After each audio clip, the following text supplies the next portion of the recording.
قوم عاد کا ذکر ہے اور ان کی طرف دعوت توحید دینے کے لیے اللہ تعالیٰ نے حضرت ہود علیہ السلام کو بھیجا۔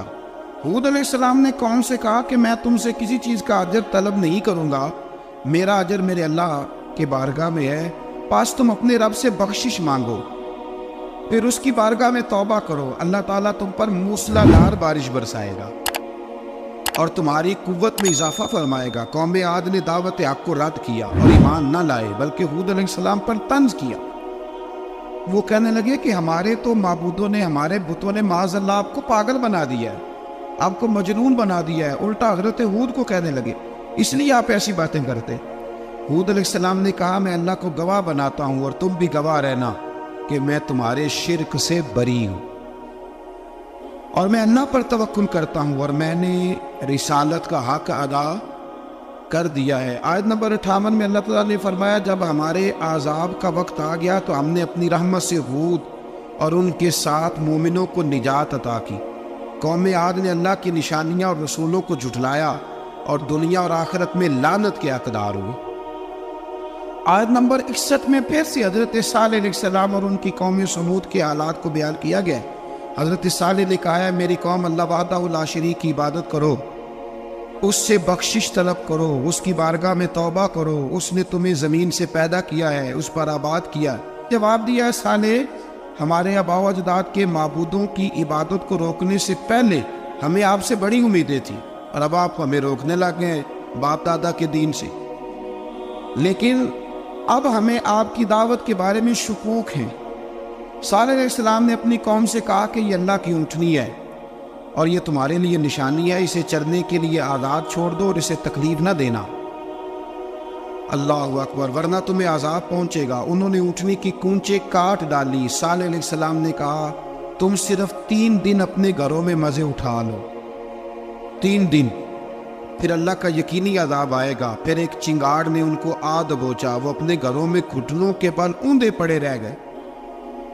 صرف صالح علیہ السلام ان کے ساتھ اہل ایمان اس عذاب سے بچے۔ یہ 3 قوموں کا ذکر ہو گیا، نوح علیہ السلام کی قوم کا بھی، ہود علیہ السلام کی قوم کا بھی اور حضرت صالح علیہ۔ آگے اللہ تبارک و تعالیٰ نے آیت نمبر 69 میں اس بات کا بیان فرمایا کہ حضرت ابراہیم علیہ السلام کے پاس فرشتے بشری شکل میں آئے، انسانی شکل میں۔ انہوں نے اجنبی مہمانوں کے لیے بچڑے کا بھنا ہوا گوشت تیار کرایا۔ آپ یقین کریں کچھ باتیں لوگ ایسی بیان کرتے ہیں کہ جن کو نہ سن کے بندے کا دل کرتا ہے کہ اس بندے کو بتائیں کہ یار یہاں تو دین سارا پڑھ۔ ایک صاحب مجھے کہنے لگے جی میں ایک پیر صاحب کے پاس گیا تھا تو بڑی مرغن غذائیں تھیں، انہوں نے میری بڑی خدمت کی پر مجھے نہیں اچھا لگا، پیروں کو چاہیے سادی روٹی رکھیں۔ میں کہتا ہوں پیرا واسطے لسٹ بنا ہوا انہوں نے کس طرح نہ ہونا چاہیے، یہ بہت بڑی مصیبت ہے۔ اگر آپ سادہ کھانا کھلا دیں تب بھی اعتراض ہے، اچھا کھلا دیں کہتے رولا ہے کوئی پیر چوکھے مالدار، دونوں طرف سے مسئلہ۔ تو کہنے لگا جی نہیں پیروں کا کیا کام ہے، وہ کڑائیاں اور وہ سارے۔ تو پھر میں نے انہیں کہا کہ آپ اس طرح کریں، گھر جا کے نا تو 12ویں سپارے کی تلاوت کریں۔ حضرت ابراہیم نے اپنے مہمانوں کے لیے بھونا ہوا کھانا تیار فرمایا تھا۔ تو آپ کیا کہیں گے کہ حضرت ابراہیم درویش نہیں تھے؟ عجیب بات ہے بھئی، آپ ہر بات میں اڑ جاتے ہیں۔ دین ہم نے وہ لینا ہے جو اللہ کا قرآن ہمیں دیتا ہے اور رسول اللہ کی حدیث ہمیں دیتی ہے۔ جب انہوں نے دیکھا کہ مہمان کھانے کی طرف ہاتھ نہیں بڑھا رہے تو ان کو ڈر محسوس ہوا۔ حضرت ابراہیم کو فرشتوں نے کہا کہ ہمیں قوم لوط علیہ السلام کے عذاب کے لیے بھیجا گیا ہے۔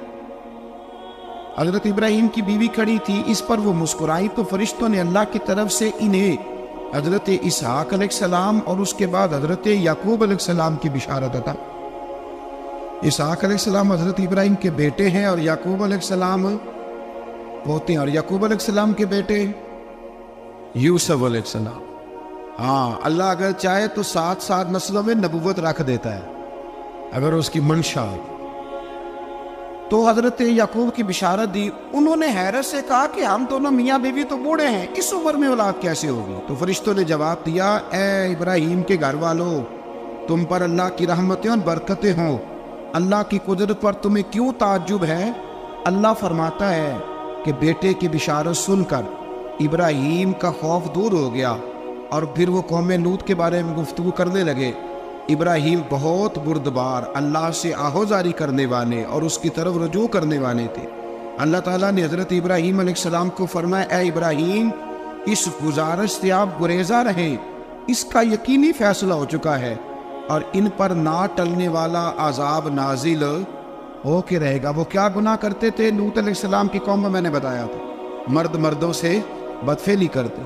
تو حضرت ابراہیم نے بھی عرض کی، بار بار گزارش بحث کی کہ اللہ مہربانی فرما ان کا عذاب۔ آپ دیکھیں نبیوں کے حوصلے کتنے بڑے ہیں، قومیں تنگ کرتی ہیں اور طرح طرح کی باتیں کرتی ہیں، اور پیغمبر پھر بھی کہتے ہیں یا اللہ مہربانی فرما، اے اللہ ان سے عذاب۔ آیت نمبر 77 میں حضرت لوط علیہ السلام کی قوم کی بدعمالیوں اور لوط علیہ السلام کے اپنی قوم کو بدعمالیوں کے باعث فرشتوں کی آمد، قوم کے بدعمال لوگوں کے دوڑ کر آنے اور حضرت لوط کو ان کے سمجھانے اور ان کے انکار پر مضطرب ہونے کا ذکر ہے، جس پر فرشتوں نے حضرت لوط کو تسلی دی کہ آپ فکر نہ کریں، ہم آپ کے رب کے فرشتے ہیں، یہ آپ اور ہم تک نہیں پہنچ سکیں گے۔ آپ رات کے آخری حصے میں قوم کی طرف توجہ کیے بغیر ہجرت فرما لیں، اس لیے کہ صبح کے وقت ان پر عذاب آئے گا۔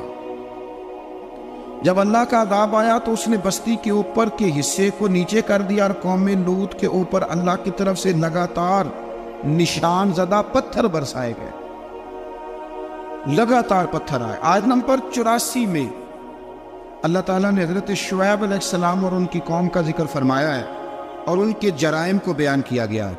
وہ ناپ تول میں کمی کرتے تھے، دوسروں کو چیزیں کم تول کر دیتے تھے۔ اللہ تعالیٰ نے ان سے فرمایا کہ فساد فی الارض سے باز آؤ اور اپنے سے پہلے سرکش امتوں کا انجام دیکھ لو۔ جب حضرت شعیب کی نصیحتوں کا ان پر اثر نہ ہوا تو پھر اللہ تعالیٰ نے انہیں بھی عذاب سے ہلاک کر دیا۔ آیت نمبر 94 میں فرمایا کہ جب ہمارا عذاب آیا تو ہم نے اپنی رحمت سے حضرت شعیب اور ان پر ایمان لانے والوں کو بچا لیا، اور ظالموں کو ایک زبردست چنگاڑ نے پکڑ لیا تو صبح وہ اپنے گھروں میں اوندے منہ پڑے تھے، گویا وہ کبھی وہاں آباد تھے ہی نہیں۔